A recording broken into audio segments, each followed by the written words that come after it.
नमस्कार दोस्तों, मैं ज्योतिष आचार्य वासुदेव मिश्रा आपका अपने चैनल एस्ट्रो मास्टर वासु में हार्दिक अभिनंदन करता हूं। दोस्तों, आज का यह ज्योतिष का कार्यक्रम आप लोगों के लिए यानी कि मकर राशि वालों के लिए बड़ा ही खास कार्यक्रम साबित होगा। आज हम चर्चा करेंगे ग्रहों के युवराज बुध के राशि परिवर्तन प्रभाव के बारे में।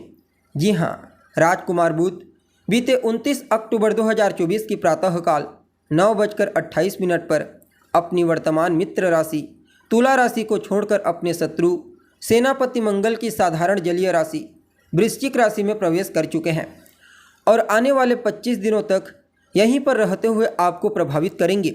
उसके बाद धनु राशि में प्रवेश कर जाएंगे। तो ऐसे में आप सभी मकर राशि वालों के लिए राजकुमार बुध का यह राशि परिवर्तन कितना फायदेमंद रहेगा, कहाँ कहाँ पर आपको इस समय लाभ की प्राप्ति होगी, तो कहाँ कहाँ पर सावधानी बरतनी होगी और किस प्रकार बुध की ताकत आपके भाग्य का साथ आपको दिलाएगी, सभी बातें एक एक करके आपको बताएंगे। इसलिए कार्यक्रम में लास्ट तक बने रहिए। और अगर आप अपनी जन्म कुंडली पर हमसे परामर्श लेना चाहते हैं तो आपको हमारा कॉन्टैक्ट नंबर स्क्रीन पर या फिर डिस्क्रिप्शन बॉक्स में मिल जाएगा, जहां से आप या तो व्हाट्सएप के माध्यम से या फिर डायरेक्ट फ़ोन कॉल के थ्रू अपॉइंटमेंट लेकर अपनी जन्म कुंडली का बड़ी बारीकी के साथ अध्ययन करवा सकते हैं। तो दोस्तों, बुध कौन है? बुध तो बुद्धि है बुध। चाहे फिर वह किसी भी प्रकार का कोई शेयर बाजार हो, शेयर मार्केट या फिर बिजनेस, व्यापार, communication, community, banking, media management, इन सभी क्षेत्रों में बुध का ही सिक्का चलता है। और विद्यार्थियों के जीवन में भी जो कुछ महत्वपूर्ण परिवर्तन होते हैं उनके पीछे इनका ही हाथ होता है। वैसे देखा जाए तो राजकुमार एक राशि में ज़्यादा दिनों तक नहीं रहते, औसतन 25 से 30 दिनों तक ही रहते हैं। लेकिन जब किसी अन्य ग्रह के प्रभाव में आते हैं, खास करके जब किसी शुभ ग्रह के प्रभाव में आते हैं, तब इनके गोचर फल को समझना बेहद आवश्यक हो जाता है। और इस समय वृश्चिक राशि में गोचर करते हुए राजकुमार बुध देवगुरु बृहस्पति के साथ समसप्तक योग बनाएंगे, अर्थात आमने सामने का योग। एक दूसरे पर दोनों ग्रहों की दृष्टि होगी, जिसे ज्योतिष शास्त्र में बड़ा ही अद्भुत कहा गया है। और यही कारण है कि आने वाला 25 दिन का समय आपके लिए कई मामलों में बड़ा ही श्रेष्ठ रहने वाला है।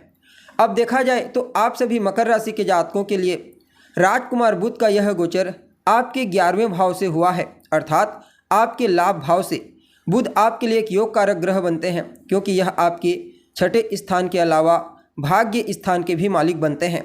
अब इनका भाग्य भाव के स्वामी होकर के लाभ भाव से गोचर करना, वो भी देवगुरु बृहस्पति के साथ दृष्टि संबंध बनाकर, इसे आप सभी मकर राशि वालों के लिए किसी वरदान से कम नहीं कहा जा सकता। इस गोचर काल के दरमियान राजकुमार बुध जहां एक तरफ आपके धन की स्थिति को मजबूती प्रदान करेंगे, तो वहीं दूसरी तरफ आपकी अधूरी इच्छाओं को पूरी करने में भी अहम भूमिका निभाने वाले हैं। जी हाँ, आपके पास जिस भी माध्यम से धन का आगमन होता है वहाँ से तो आएगा ही आएगा, साथ ही साथ कुछ नए सोर्स धन आगमन के आपको इस गोचर काल के दरमियान बुध और देवगुरु बृहस्पति की कृपा से प्राप्त होगी, जिससे आपकी आर्थिक स्थिति पहले की तुलना में और ज़्यादा मजबूत हो जाएगी। आपकी फाइनेंशियल कंडीशन मजबूत होगी। फलतः आपके जितने भी पेंडिंग पड़े हुए कार्य हैं फाइनेंस की वजह से, वे सभी कार्य एक एक करके पूरे होते चले जाएंगे। वह सभी जातक जो विदेश जाने के लिए प्रयत्नशील हैं, खास करके जो लोग बिजनेस व्यापार करने के लिए विदेश जाना चाहते हैं या फिर विदेशी कंपनियों के साथ जुड़कर व्यापार करना चाहते हैं, उन लोगों को इस गोचर काल के दौरान कदम कदम पर भाग्य का साथ मिलेगा। और जब भाग्य का साथ मिलने लगेगा तो इसमें कहीं कोई दो मत वाली बात नहीं। मकर राशि के जितने भी जातक हैं वह जो भी कार्य करेंगे उस कार्य में उन्हें श्रेष्ठ सफलता की प्राप्ति होगी। इवन बुध आपके भाग्य को जागृत करके आपकी बुद्धिमत्ता, समझदारी, विवेक, ज्ञान, इन चीज़ों को भी बूस्टिंग प्रदान करेंगे, जिसके द्वारा आपके द्वारा कोई भी फैसला गलत नहीं होगा। अगर आप इस गोचर काल के दौरान चाहे अपने लिए हो या फिर किसी दूसरे के लिए कोई भी डिसीजन लेते हैं तो वो डिसीजन आपके फेवर में रहेगा। बाकी यात्रा आपके लिए फ़ायदेमंद रहेगी। खास करके व्यापारिक यात्रा को कुछ ज़्यादा ही प्रॉफिटेबल कहा जा सकता है। हालांकि आप धार्मिक यात्रा भी कर सकते हैं, घूमने फिरने के लिए भी किसी अच्छे स्थान पर जा सकते हैं, लेकिन व्यापारिक यात्रा आपके लिए कुछ ज़्यादा ही प्रॉफिटेबल साबित होगी।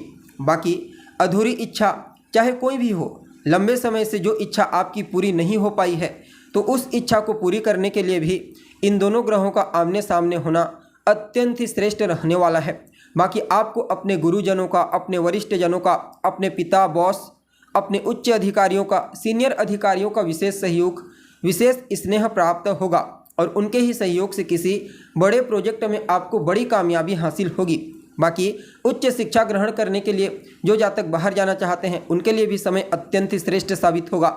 संतान को लेकर के अगर कहीं कोई चिंता थी, चाहे फिर संतान के बिहेवियर को लेकर के हो, उसके हेल्थ या फिर उसकी स्टडी को लेकर के, संतान से संबंधित तमाम प्रकार की चिंताओं को दूर करने में भी इन दोनों ग्रहों का अहम रोल होने वाला है।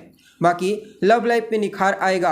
अगर आप किसी के साथ रिश्ते में हैं और पूर्व में किसी बात को लेकर के कोई झिकझिकबाजी, अनबन हो गई थी, तालमेल में कमी हो गई थी, तो पुनः एक बार इन दोनों ग्रहों की कृपा से आपसी तालमेल को बेहतर बनाने का मौका आपको प्राप्त होगा।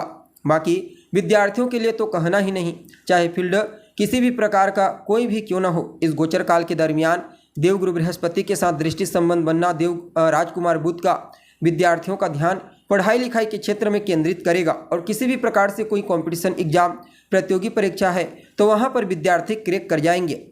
बाकी आपके द्वारा किए गए पूर्व के अच्छे कर्मों का परिणाम भी आपको प्राप्त होने वाला है। बड़े भाई बहनों के साथ भी आपके तालमेल को बेहतर बनाने का प्रयास करेंगे, उनका सहयोग आपको मिलेगा, आपका सहयोग उन्हें प्राप्त होगा। साथ ही साथ रोग, रिपु और ऋण, जी हाँ, अगर आपको हेल्थ से संबंधित कोई इशू है तो उसे दूर कर देंगे और आपके जितने भी इनेमी हैं, आपके शत्रु, आपके प्रतिद्वंदी, वह भी इस गोचर काल के दौरान आपके सामने नतमस्तक होने के लिए मजबूर हो जाएंगे। आपने कोई कर्जा ले रखा है, लोन, जिसे लंबे समय से चुकाने के लिए प्रयत्नशील हैं लेकिन अभी तक आपको पूर्ण कामयाबी नहीं मिल पाई है, तो अपने पुराने कर्जों को चुकाने का मौका भी ये दोनों ग्रह आपको प्रदान करेंगे। बाकी कंपटीशन के क्षेत्र में कहना ही नहीं, और कहीं ना कहीं इस गोचर काल के दौरान वह सभी जातक जो नौकरी के लिए प्रयत्नशील हैं, चाहे फिर प्राइवेट सेक्टर हो या फिर गवर्नमेंट सेक्टर, उन लोगों को भी कोई शुभ समाचार की प्राप्ति अवश्य होगी। यानी कि कुल मिलाकर के देखा जाए तो आप सभी मकर राशि के जातकों के लिए शनि के 7.5 के इस अंतिम ढैया के दौर में भी देवगुरु बृहस्पति और राजकुमार बुध का आमने सामने आना, इसे किसी वरदान से कम नहीं कहा जा सकता। फिर भी इस गोचर काल को और बेहतर बनाने के लिए आप ओम सम शनिश्चराय नमः इस मंत्र का रोजाना 108 बार कम से कम 3 माला या फिर 5 माला जाप कीजिए। साथ ही साथ बुधवार के दिन गणेश जी के मंदिर में जाइए, उन्हें दुर्वा अर्पित करें, उनसे आशीर्वाद लें। संकट नाशन गणेश स्तोत्र का पाठ करना, गाय की सेवा करना, गाय को हरा चारा खिलाना, खास करके बुधवार, गुरुवार और शुक्रवार के दिन गाय की सेवा करना आपके लिए और ज़्यादा अनुकूल रहेगा। तो दोस्तों, उम्मीद है जानकारी आपको पसंद आई होगी। जानकारी अच्छी लगे तो इसे अपने दोस्तों के साथ, अपने रिश्तेदारों के साथ शेयर जरूर करें। अभी के लिए बस इतना ही। पुनः मुलाकात होगी एक नए और ताज़ा एपिसोड में। तब तक के लिए नमस्कार।